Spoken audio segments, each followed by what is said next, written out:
Todo suscita el cansancio de algún país psicofísico en el polo metafísico de silencio y de cansancio.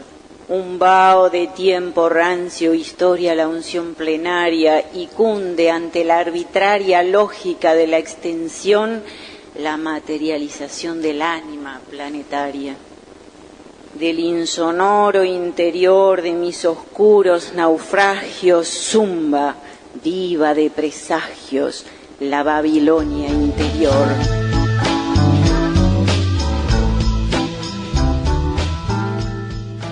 Bienvenidos a Radio Uruguay, aquí a 1050M, a La Máquina de Pensar. Escuchamos al comienzo unos versos de Julio Herrera y Reisig. La idea es esta semana hablar de Julio Herrera. Les cuento que el jueves 18 de marzo, en este año, se celebran 100 años de la muerte de Julio Herrera y Reisig. Y bueno, el 18 de marzo la Dirección Nacional de Cultura hizo un homenaje a este poeta y se leyó, varios poetas leyeron el largo poema La tertulia lunática o La torre de las esfinges. Estábamos escuchando al comienzo de este programa la voz de Mariela Nigro, creo, porque estoy casi seguro que era ella, Mariela Nigro. En control de emisiones tenemos a Jorge Pozzi preparándose para mañana, para ver cómo vamos con Sudáfrica, y en la puesta a punto tenemos al flaco Germán. Ustedes saben, Julio Herrera y Reisig nació el 9 de enero de 1875 en Montevideo. Fue empleado público, periodista, director de 2 revistas culturales, vendedor de vinos y de seguros. Luchó toda su vida contra una severa enfermedad del corazón que trató ante todo con morfina, hecho que, entre otras cosas, hizo que lo convirtiera en adicto, ¿no? Su primera publicación fue el poema Canto a Lamartine de 1898. En 1902 nació su única hija, Soledad Luna, y también ese año comenzó a funcionar su cenáculo, la famosa La Torre de los Panoramas. Ustedes saben, la Torre de los Panoramas es el edificio donde hoy funciona la Academia Nacional de Letras. Entre 1904 y 1905, Herrera vivió en Buenos Aires, donde trabajó en un censo. Se casó en 1908 y en 1909 terminó de escribir La Torre de las Esfinges, Tertulia Lunática, que es el poema que escuchamos al comienzo de La Máquina de Pensar. Es un gran poema que parece prefigurar el creacionismo y el surrealismo. Murió en 1910, por eso conmemoramos 100 años de su muerte, en medio del trabajo de preparación de su primer libro, Los Peregrinos de Piedra, que vería la luz pocos meses después de la muerte del autor. 3 años hubo que esperar para la publicación de sus obras completas en 5 tomos y hasta 2006, o sea, más de 100 años, para ver editado su Tratado de la Imbecilidad del País, un conjunto, dice el reseñador, de malhumores e hiperlúcidas observaciones sobre sus tristes compatriotas uruguayos. Julio Herrera y Reisig hablaremos durante esta semana, pero para comenzar, para abrir la semana, estamos esperando para hablar con un poeta, el poeta Álvaro Ojeda. ¿Estás ahí? Estoy acá, yo de cuerpo entero. ¿Cómo le va, Álvaro Ojeda? ¿Cómo andás? ¿Cómo está, Pablo? Bien. Julio Herrera y Reisig. Sí. ¿Qué le dice? Casi nada lo de los... Sí, bueno. Seguramente, o casi sin seguramente, desde el punto de vista formal, el poeta más importante que tuvo el Uruguay, casi sin duda. ¿Formal te referís al verso como sonetista? Me refiero al manejo espectacular que tenía del verso, el manejo técnico del verso, la idea de la poesía antes que nada como un fenómeno eufónico, como un fenómeno de belleza al oído.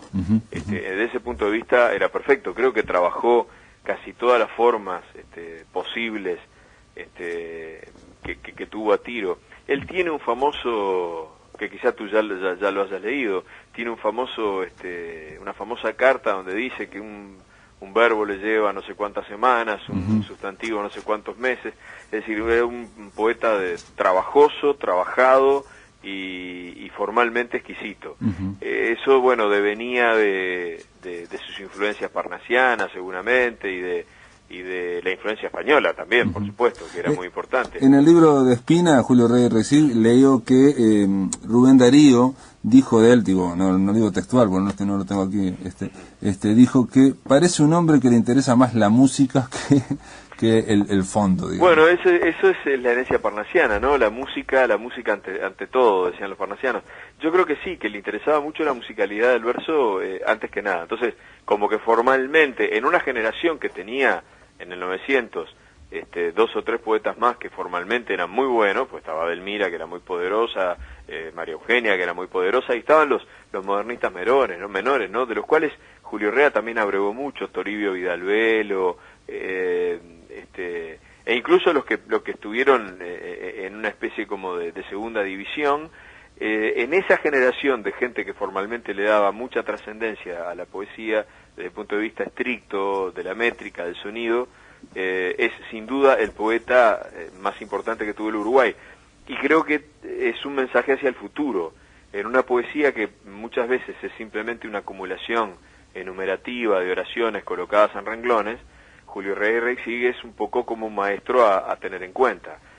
La poesía es antes que nada un ordenamiento silábico de sonidos reglados, no es prosa. Nosotros podemos hablar de cualquier manera, no se puede escribir de cualquier manera. Eso primero, formalmente un poeta impecable. Desde el punto de vista de la temática, ahí es donde comienzan a aparecer algunos problemas con Julio Rey Reysig, ¿no? Porque es una temática que en algunos casos remite a ciertas ripiosidades de época, en otros casos remite a una necesidad, justamente por mantener ese estricto sentido formal, a forzar temáticas de turbantes, faquires, gong, y una serie de elementos más que uno no entiende muy bien que tienen que ver con la realidad, pero con la realidad de ese momento, pero que creo que son de alguna forma un tiro por elevación a lo que está ocurriendo con el Uruguay de ese momento, que el Uruguay de ese momento eran algunas pocas cuadras, culto, ¿no? Eran algunas pocas cuadras de la Ciudad Vieja. Culto en el sentido que se entendía en la época y en el sentido más restringido de la palabra, y ni siquiera culto para toda esa generación, porque esa misma generación tenía gente que miraba al país desde otro punto de vista. Pienso, por ejemplo, en Carlos Reiles, o con sus cuentos de campo, o en Javier de Viana, todavía de manera más clara. Entonces, me parece que siempre hay como una postura en Julio Herrera como de empaque. Ahora, como dice muy bien Idea Vilariño, que debe ser el que lo estudió mejor, dice, ¿qué clase de dandy que recibía en camiseta tomando mate y tocando la guitarra, ¿no? Ahí hay una cosa que uno no logra entender realmente muy bien. Yo creo que él se hizo una gran imagen, pretendió un poco lo que pretendía las clases poderosas de la época, ser mantenido, porque bueno, de alguna forma había una obligación hacia él de hacerlo, y por otra parte tuvo, extrañamente y contrariamente a todo esto lo anterior, una extraña y poderosa generosidad con sus compañeros de generación y de tiempo, a los cuales publicó a todos sin publicar él nunca un libro en vida. Es un personaje, yo no sé si está resuelta la biografía de Julio Rey Reysig, y a veces pienso si no está resuelta porque es una biografía irresoluble, no podemos saber esencialmente qué fue lo que ocurrió con la vida de él. En ese aspecto me hace acordar al soldado de Salamina. Bueno, ¿qué fue lo que realmente ocurrió con aquel miliciano? ¿Salvó o no salvó la vida del padre de Ferlosio? Nunca lo sabremos, ¿no? Es un enigma, sí. Es básicamente enigmático, ¿no? Eso es lo que me parece que lo hace también muy atractivo. Se trata de una figura que como que tiene muchas aristas, muchas puntas, y quizás ha sido leída mal, o sea estereotipado, ¿no? Por ejemplo, la idea esa del dandy que vos planteas que sobrevolaba, ¿no? Cuando uno lee el Tratado de la Imbecilidad se sorprende de que ese dandy vivía pendiente de los problemas del país. No es, claro, la actitud de un dandy. Idea agrega algo más. Idea Vilariño, no sé, no puedo decir que he leído todo lo que se escribió sobre Julio Herrera, pues se ha escrito mucho y se ha recopilado mucho últimamente, pero Idea es la que me parece que afina más, porque ella dice, le faltó el coraje para el dandismo. El dandismo, que quiere decir muchacho echado a perder, y que es de origen francés y no de origen inglés, es Baudelaire el dandy, es de alguna manera Rimbaud un dandy, tiene una actitud de un desprecio marcado hacia sus congéneres, que no es el caso de Julio Herrera. Claro. Sí me parece que es el caso de Roberto de las Carreras, que es su gran influencia en ese aspecto. Pero no creo que le haya dado el cuero de alguna manera a Julio Herrera. Fíjate que Julio Herrera en 1890 y poco, 97, 98, escribía vidalitas, Pablo. Claro. No parece una actitud demasiado de dandy. Vidalitas hexasílabas al viejo estilo de las vidalitas que cantaba, yo que sé, Citarrosa. Cuando uno lee, por ejemplo, Los Ojos Negros, que Citarrosa musicalizó, no es soneto Los Ojos Negros, que es un bellísimo soneto del Collar de Salambó, sino una especie de canción. Es evidente el ritmo de habanera que tiene esos versos que Citarrosa de alguna forma extrae. Se sabe que Julio Herrera tocaba la guitarra, una guitarra que le habían traído de Valencia. Se sabe que había aprendido música, según algunos, y que tocaba Chopin, por ejemplo, la guitarra. Y por otro lado se dice que no, que tocaba aires de milonga y de vidalita y de las músicas de esa época sin tener una formación académica. A lo mejor tocó un pretango, ¿por qué no? En aquella torre. Entonces hay ahí una cosa como no resuelta. Hay como una pose que nunca termina de cuajar. Ser dandy es complicado. Entre otras cosas le faltaba dinero para ser dandy. Pero me parece que más que nada le faltaba la convicción.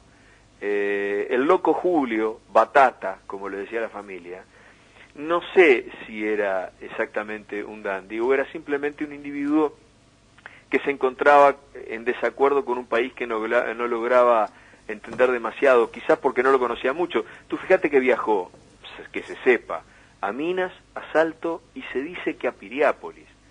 Poco más fue lo que conoció del Uruguay. Pero vivía hablando de París o mirando, digamos, a París. Esa a la que nunca llegó a viajar. Eso es una especie de un estereotipo también. Se plantea de que ese París que él menciona era un París de ficción.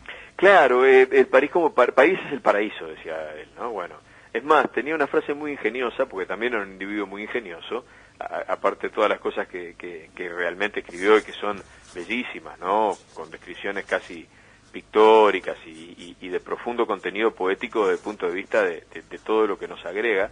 Él decía que se podía hacer una historia de la literatura uruguaya con todos los epígrafes en francés que se habían escrito. Y yo creo que de alguna manera hay algo de eso. Él formaba parte del Partido Colorado, al cual le cantó largamente. Hubo poemas del Partido Colorado, Quebracho, por ejemplo, Quinteros, por ejemplo, a la Victoria y todo lo demás.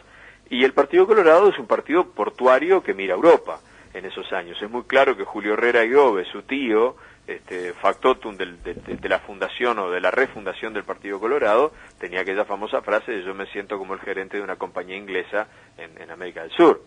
Entonces creo que había, eso desde el punto de vista comercial, desde el punto de vista cultural, como decías tú, la meca era París. Entonces me parece que es de alguna manera una suerte de torbellino que no se ha logrado descifrar y que es de alguna forma también nuestra herencia. Todavía nosotros no hemos logrado descifrar dónde tenemos los pies colocados. Si tenemos un pie en algún lado de América del Sur, que no sabemos muy bien si es este pie indigenista un poco trasnochado que tenemos ahora, o tenemos el pie colocado estrictamente en Europa, lo que creo que también es una exageración. No somos europeos, aunque seamos hijos de europeos o nietos o ya a esta altura bisnietos. Entonces me parece que él como que resume eso. Pero por sobre todas las cosas yo creo que tiene un enorme talento como poeta, una enorme capacidad de versificar, de lograr una sonoridad bellísima que a uno le permite prescindir del tema tratado. Y tiene algunos poemas que creo yo que merecen un análisis más detallado, como las tertulias lunáticas o Idea Vilariño plantea en el prólogo que ese es otra idea de que murió joven, ¿no? Y que se cercenó a sus 35 años, la muerte cortó un proceso, canceló una imprevisible carrera de poeta.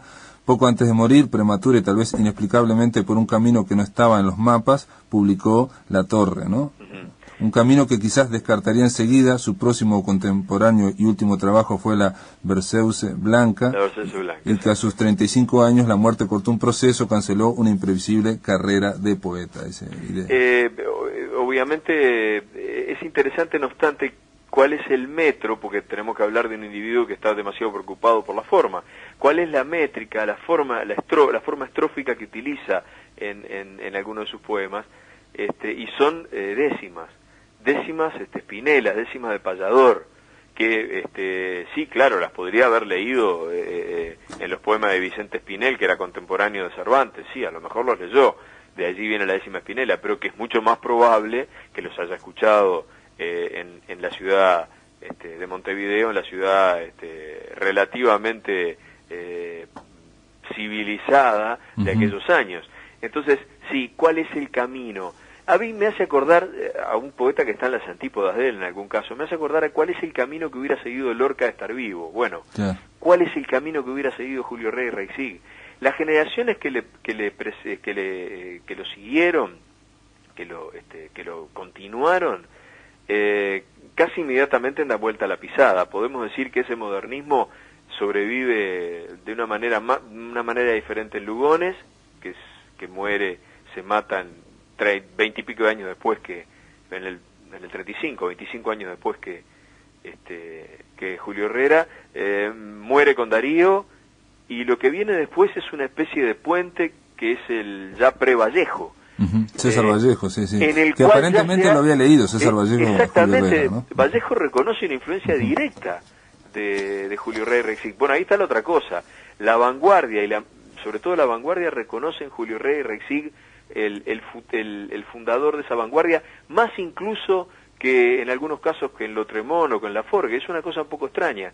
Hay un español insigne que para mí es uno de los más grandes poetas de su generación y quizás de los 10 más grandes, que es Cernuda, que lo odiaba de manera contumaz a Julio Herrera, y que había preparado una ponencia muy dura en Caballo Verde, en la revista de Neruda durante la Guerra Civil, que se perdió, y que nunca sabremos lo que Cernuda mal opinaba sobre Herrera, y cuando Cernuda opinaba mal. Sí.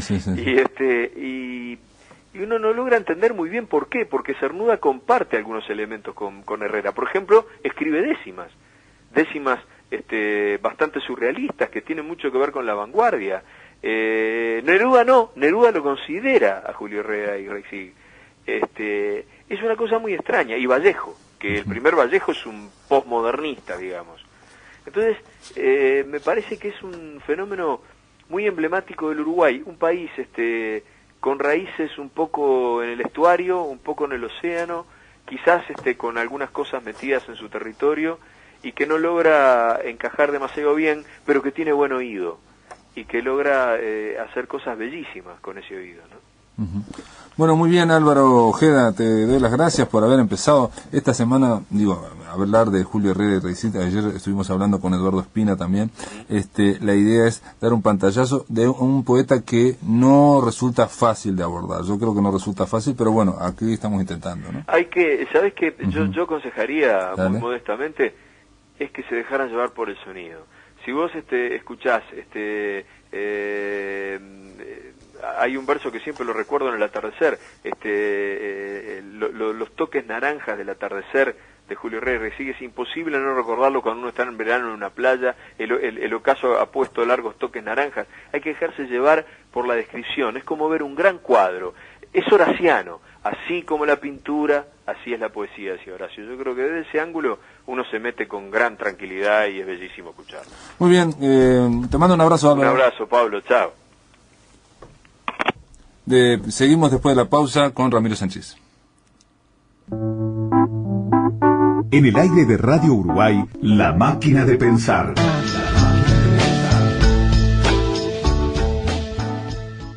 A diferencia de lo que mucha gente piensa, un seguro no es para evitar que te pasen cosas, es para que te pasen cosas. No estaría mal pensar un poco menos en la casa y un poco más en descansar, cocinar, jugar, leer, conversar, escuchar, celebrar en la casa. Por eso hacemos todo para que preocupación sea una palabra que traes al banco, pero que no te llevas. Banco de Seguros del Estado. En Uruguay, nadie te da más seguridad. Informate con tu asesor de confianza en agencias y sucursales de todo el país, llamando al 1998 o ingresando en www.bse.com.uy.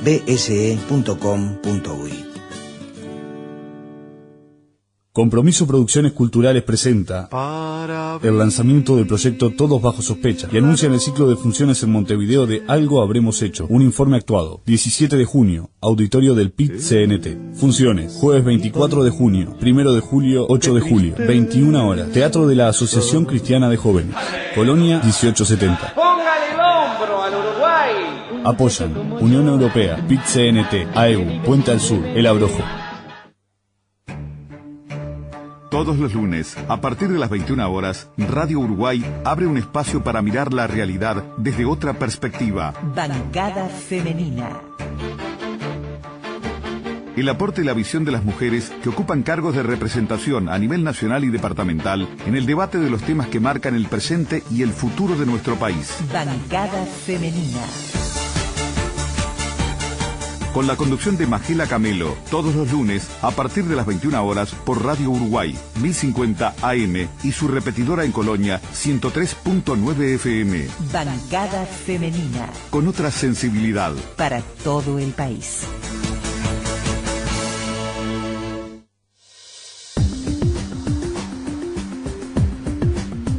Cuarta edición. Informe Nacional. Cuarta edición. De lunes a viernes a las 22 horas, con la conducción de Gustavo Pérez Berrueta. Cuarta edición.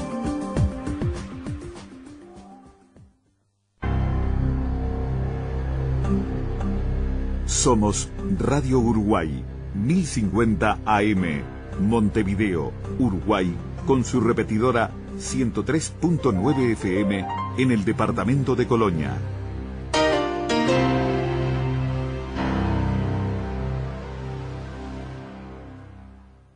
Atención, charlas, entrevistas o columnas que te perdiste o que querés volver a escuchar, las encontrás en el blog de La Máquina de Pensar. Ingresá a piensamáquina.blogspot.com y bienvenido al corazón de las palabras.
Me dejo el alma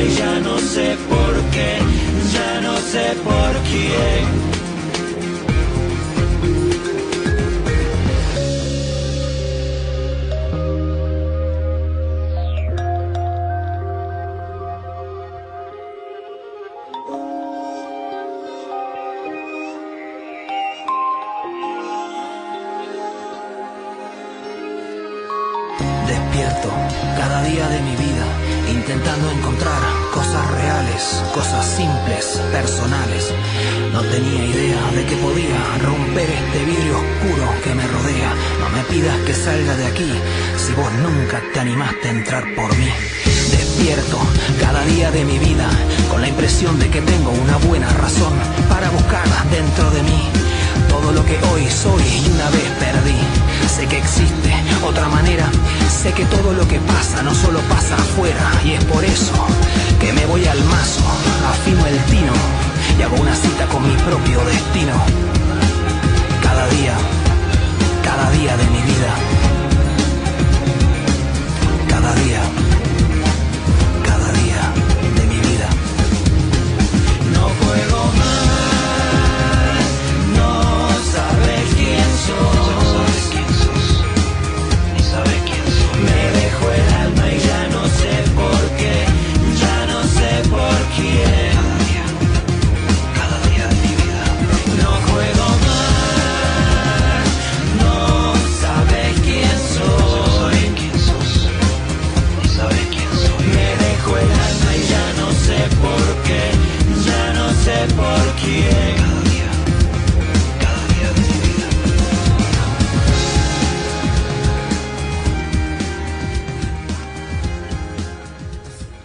Este era Santuro, del disco Bajo Fondo presenta a Santuro, se trata de Fernando Santuro, y también sonaba ahí otro Fernando Cabrera.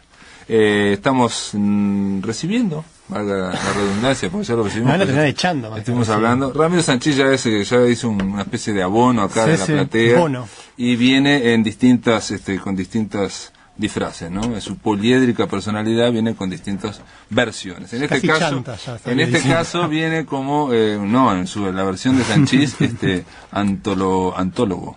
¿Antólogo se dice? Fea palabra. Bueno, yo qué sé. Como poeta, entonces. Compilador. Esa es horrible palabra. Compilador. Antólogo no me gusta. Antologizador, no sé si se dice. Bueno, lo que sea. Le estamos presentando un libro recién salido del horno, Antología de Julio Herrera y Reisig.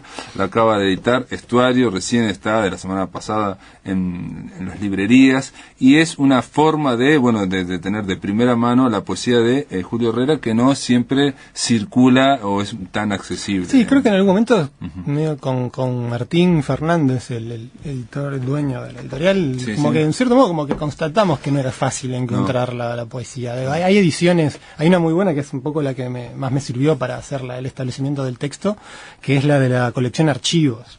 Es una colección, tiene que ver con la UNESCO, ahora no recuerdo muy bien, que es una edición crítica y es una edición completa, y tiene un buen dossier de ensayos, opiniones críticas de la época. Bueno, es una gran edición, pero claro, no se consigue por todas partes y es medio cara, creo.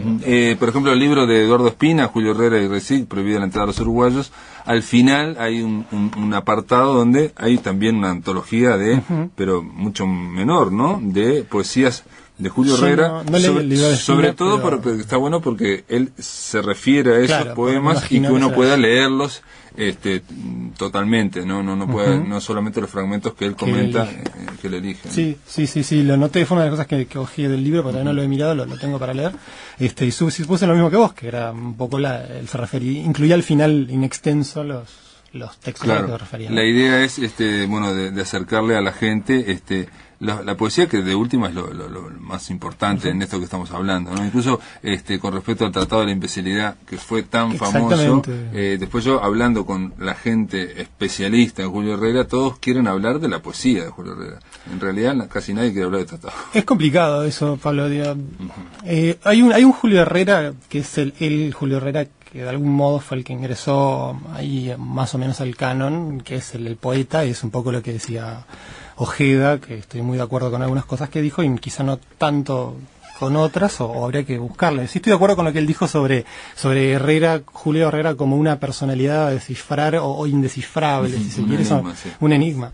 Lo cierto es que en esa mancha de Rorschach, que podría ser Herrera, o sea, donde todo el mundo mira y ve una cosa distinta, se han privilegiado quizá algunas construcciones, como por ejemplo ese Herrera que quiere ser dandy, que juega y que no le da el cuero, como lo que dijo Idea Vilariño, y me parece que ese Herrera es de algún modo sintomático de una manera de leer que heredamos hoy, que proviene de la generación del 45.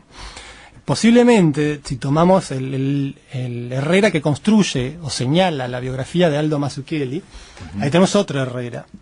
Y quizá por ahí venga la posibilidad. No leí el de pero ¿cuál sería el otro Herrera de Aldo Mazzucchelli? Y un Herrera lúcido, es un Herrera atento al mundo, no el torremarfileño poeta que escribe Oblación Abracadabra con el gong que dijo Álvaro, que no se entiende absolutamente. Pero mira que él, por ejemplo, escribió una carta, esta se la leía, le trae el libro de Espina, dice: creo que cuando escribo estoy realmente loco o inconsciente. ¿A qué escribir? ¿Para quién escribir? El país es sordomudo literariamente, o paradoja de la literatura en un cementerio de almas. Y dice, callemos, después dice, más no, adelante, escribiré. ¿Escribiré para quién? Dice, ¿no? Escribiré para el mañana, escribiré para mí, para vosotros, raros amigos de buen gusto, escribiré para París, para la gloria, para la posteridad y para no morir de hastío entre tanta muerte moral. Bueno, ahí tenés.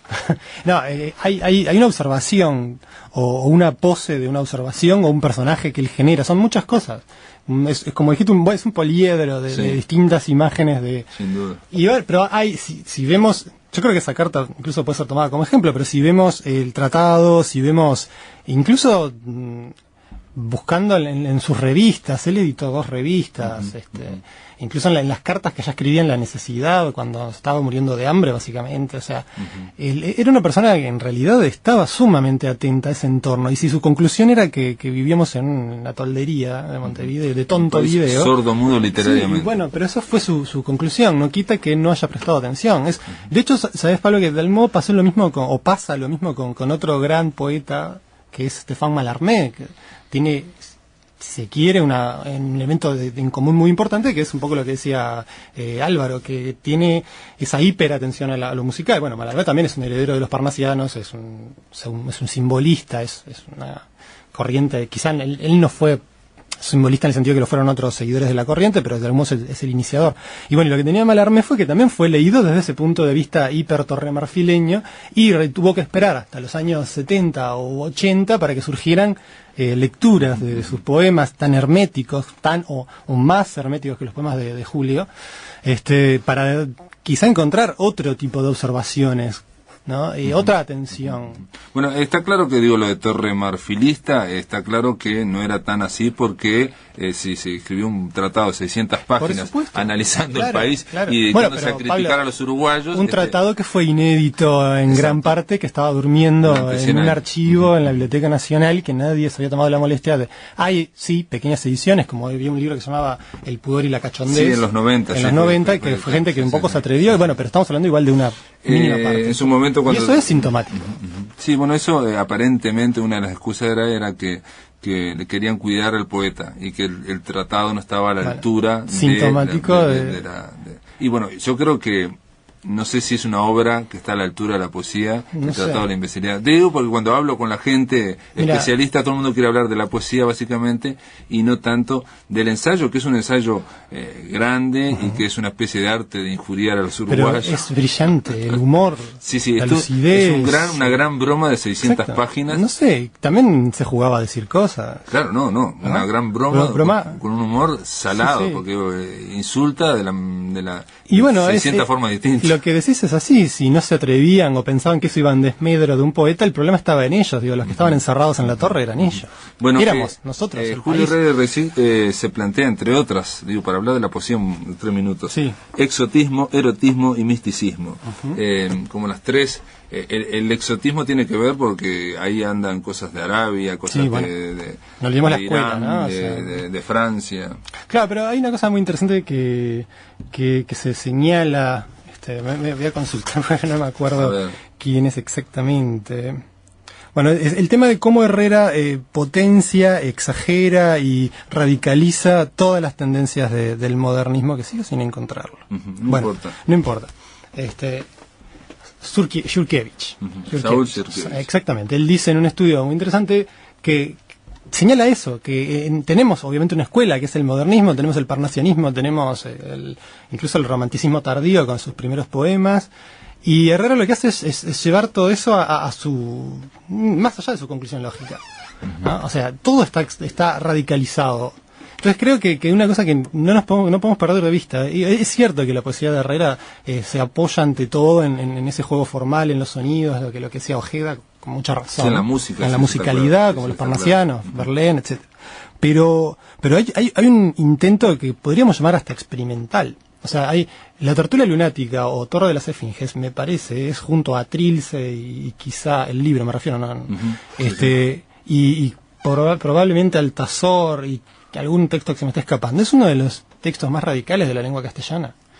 O sea, esa relación entre la tertulia lunática y Trilce está establecida por Vallejo, está establecida por lo poco que he visto en el libro de Espina. Digo, no es una atribución gratuita relacionar esas dos. Y la radicalidad del lenguaje va más allá de bueno, el plano del tema y el plano del sonido.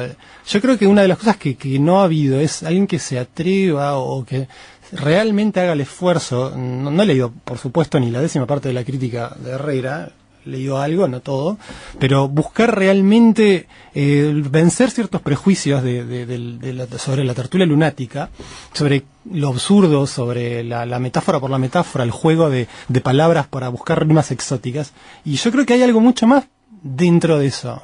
O sea, incluso Herrera se molestó por ejemplo, en poemas como En la vida, en señalar en esas interpretaciones a modo de nota a pie de página. En la antología que sacaste en Estuario, me llamó la atención que en el poema Vida, bueno, dice, son notas de Herrera que sirven como interpretación y que a la vez son poéticas, son un hecho poético en sí mismo. Al confrontar lo que él explica del poema y lo dicho en el poema, se genera un tercer significado. Es una de las razones por las que incluye el poema. Él trata como de explicar en esas notas de pie de qué está hablando. No tiene nada que ver, pero o tiene que ver en algún momento, en algún sentido, pero bueno, T.S. Eliot hace lo mismo en la Tierra Baldía, la llena de notas que muchas veces desdibujan el propósito didáctico, que es lo que podría pensarse que tiene la nota. Y Herrera no digo que llegue a ese extremo, pero hay un juego entre los significados a nivel nota y a nivel poema, y eso fue una de las cosas que me pareció más interesante del poema y es una de las razones por las que lo incorporé. Pero yo me refiero únicamente en este caso a tertulia lunática. Si lo leemos metáfora por metáfora y buscamos esa maraña de relaciones, yo creo que pueden emerger patrones que hasta ahora no han sido tan leídos por la crítica. O sea, la primera décima, por ejemplo, en Túmulo de oro vago, cataléptico fakir, se dio el tramonto a dormir, es una descripción de un atardecer. Y de algún modo todas esas claves, él va generando una nube de significados, donde ese atardecer conduce a la noche es la noche de Buda, la conciencia informe, la tiniebla del mundo, como un huracán de lobos en una noche siniestra, va armando todo un sentido que es genial el trabajo, ya no solo sobre el sonido y el ritmo, sino que está sobre a nivel incluso de los significados.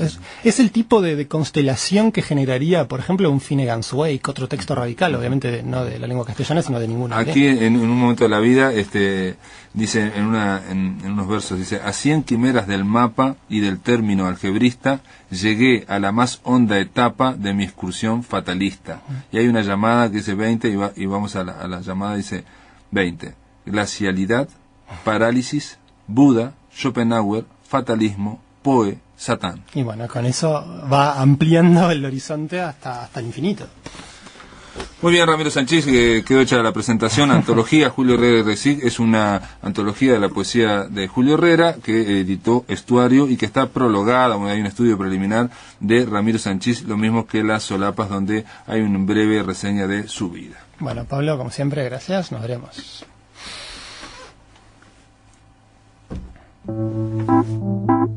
En el aire de Radio Uruguay, La Máquina de Pensar.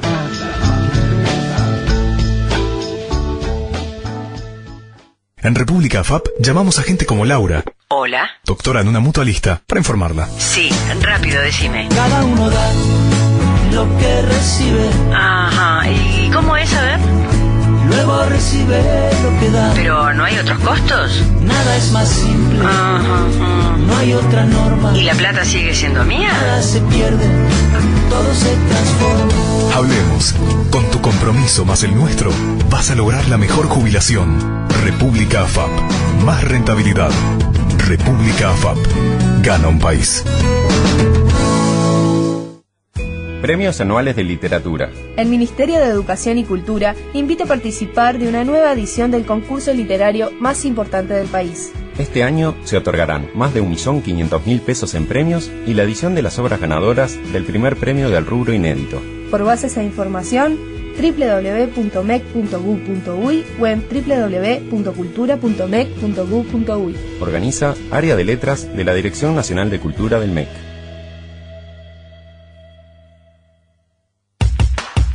Convocatoria de ficción radial, Premio Nelly Goitiño. La voz de Sánchez.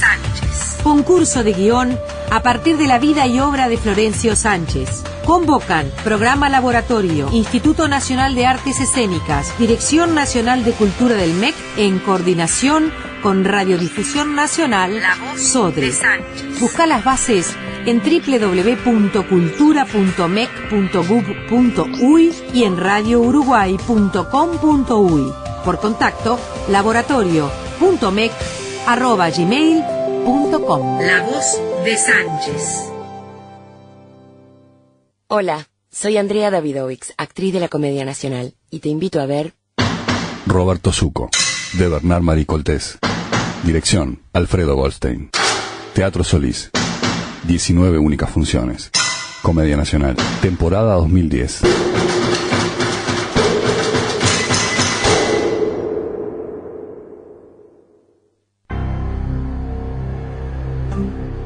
Somos Radio Uruguay, 1050 AM, Montevideo, Uruguay, con su repetidora 103.9 FM en el departamento de Colonia.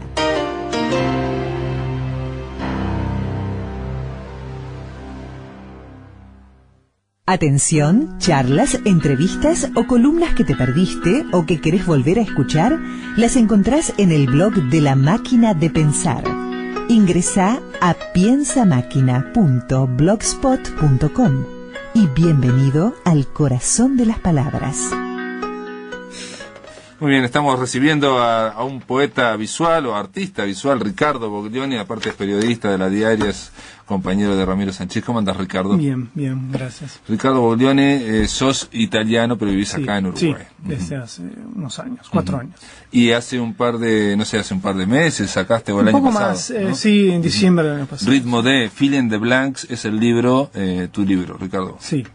Es mi primer libro. Sí. Tu primer libro, que es lo editaste en una edición de autor, y en la contratapa dice: el esqueleto del Decamerón, la pesadilla en papel de un fantasma que atormenta a la prosa occidental.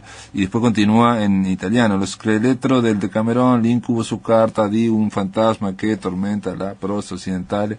Y después sigue en inglés, ¿no? The Skeleton of the Decameron, The Nightmare on a Paper, bueno, en fin. Y después uno abre el libro, como siempre, ¿no? Abre el libro, está el título, obviamente están todas las anotaciones de que llevan todos los libros, ¿no? Obviamente, y después cuando abre la primera página se sorprende porque no ve palabras en este libro de poesía, ve solamente signos, que son comas, 2 puntos, punto y coma, y signos de interrogación. Exactamente. Sí, es un libro sin palabras. Y lo que sí tiene parágrafos, cada uno de estos, entonces uno va leyendo, viendo lo que es el parágrafo 1-0, porque realmente son solo signos, y va a ver que hay en el parágrafo 1-1, y bueno, y continúa la serie. Sí, mejor explicar qué es, empezar con eso. Es el Decamerón de Giovanni Boccaccio, por eso atrás, ¿no? en la contratapa dice el esqueleto del Decamerón. Sin palabras. Lo que yo hice fue sacar todas las palabras y los espacios que ocupaban las palabras al famoso libro de Boccaccio, autor medieval que de alguna manera principia el cuento en Occidente, ¿no? el cuento como se entiende todavía, ¿no? Sí, el de Cameron son 100 cuentos. 100 cuentos. Son 10 peregrinos durante 10 días, cada uno cuento. No, peregrinos no, están en una cueva, ¿no? Una villa, afuera de Florencia, porque hay peste. Exactamente, la peste en Florencia, y se reúnen ahí, escapan de la ciudad. Y ahí empiezan a contarse historias, para entretenerse, ¿no? Para entretenerse. Pero realmente es el fundamento del cuento, por lo menos en Europa, en Occidente. Y entonces yo lo que hice fue sacar todas las palabras y dejar lo que es efectivamente el esqueleto o el ritmo, de ahí el título del libro, ¿no? Que juega también ritmo como de cameroniano y ritmo de abierto, ¿no? De la obra, de lo que uno quiere ponerle dentro también, ¿no? ¿Por qué Boccaccio, por qué el de Cameron específicamente? ¿Por qué este experimento, esta experiencia, digamos, de poesía o de abordaje de un texto, podría haber hecho con otros textos, claro, ¿no? Obviamente la Divina Comedia. Obviamente. Una de las razones era el valor de alguna manera de Boccaccio como iniciador de un género, y entonces tener como un mapa de lo que es el ritmo, o sea, las pausas, la puntuación son las pausas del texto. Sí, sin duda, es el arte de la respiración en el escritor, ¿no? El lector va leyendo y con las pausas puede respirar. Y ahora, por un lado, entonces era tener un mapa de ritmo, de algo que realmente inició todo un género, y por otro, elegí el de Cameron porque es un texto, quizás el texto más censurado de la historia de la literatura italiana. Es un texto que desde 1351, cuando fue escrito, tuvo varios problemas de censura a lo largo de los siglos, y por varias razones, principalmente por el lado erótico. De hecho, creo que todavía la fama que tiene es sobre todo por el lado erótico, lado, ¿no? Que en realidad es una parte de los cuentos, claro, la décima parte. Hay una parte de los cuentos que tocan temas eróticos explícitamente, entonces, bueno, tuvieron problemas en ese sentido. Pero también hay toda una fuerte crítica a la religión católica y a los curas y a toda la iglesia en general, y por eso también fue censurado. Entonces es un texto que desde el principio tuvo que confrontarse con borraduras, y borrar todo el texto habla de eso también, de su historia, ¿no? Y además la máxima aspiración del censor. La máxima aspiración del censor, claro. Borrar todo el texto, no, pero en realidad vos no borraste todo el texto, dejaste las pausas. Dejé la pausa, dejé algo, para que fuera de alguna manera que se pudiera reconocer, aunque no, o sea... No necesariamente, yo no lo conocí, ¿no? Pero yo no lo reconocí, claro, pese a que, tiene una aclaración en la contratapa que dice: el esqueleto del Decamerón, la pesadilla en papel de un fantasma que atormenta a la prosa occidental. Ahí escuchándote, tiene más sentido. Claro, ¿no? claro, sí. Yo la definiría como una obra de literatura conceptual. Claro. Porque de hecho es un poco difícil leerlo, y el valor está más en la operación, ¿no? que en el libro en sí. Sin embargo, creo que tomó o sea, tiene algo de visual que es interesante. Además, Le Cameron es un libro que tiene también poesías, porque cada día está dividido en días, ¿no? Son 10 días. Son 10 días. Y cada día termina con una poesía. Entonces hay momentos que la puntuación como se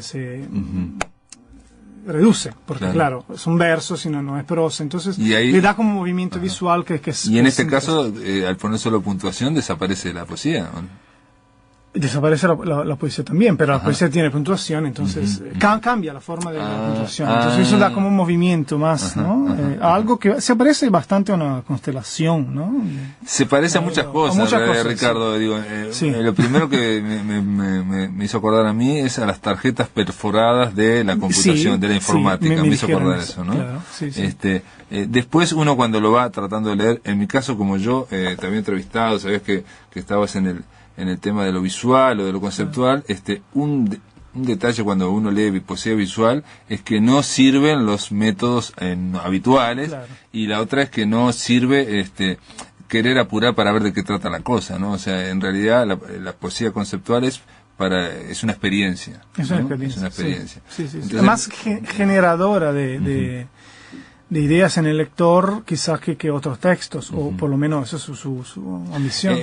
Un detalle que a mí me pasó, yo hablo de mi experiencia lectora o no lectora, porque no se puede leer esto. Yo iba tratando de ver si había alguna figura y si había algún patrón y si algo tenía que ver las comas. Entonces empecé obviamente a tirar líneas en mi imaginación. Y después lo que pensé del libro es que, como mucho arte conceptual, es que deja prácticamente la creatividad en manos del espectador. Sí, esa es un poco la idea general, porque es claro que cada texto tiene, infinitas interpretaciones o muchas interpretaciones, ahí hay todo un debate, pero bueno, digamos, muchas interpretaciones. Cada texto, y un texto así, sumamente abierto, porque no tiene palabras, va a tener quizá mucho más, y genera también ideas, por lo menos ese es el intento, sobre qué es un texto, qué es un libro también, ¿no? Porque no estamos acostumbrados a ver en forma de libros algo que no tenga palabras adentro. Claro. Y además la confección del libro la hice bastante tradicional.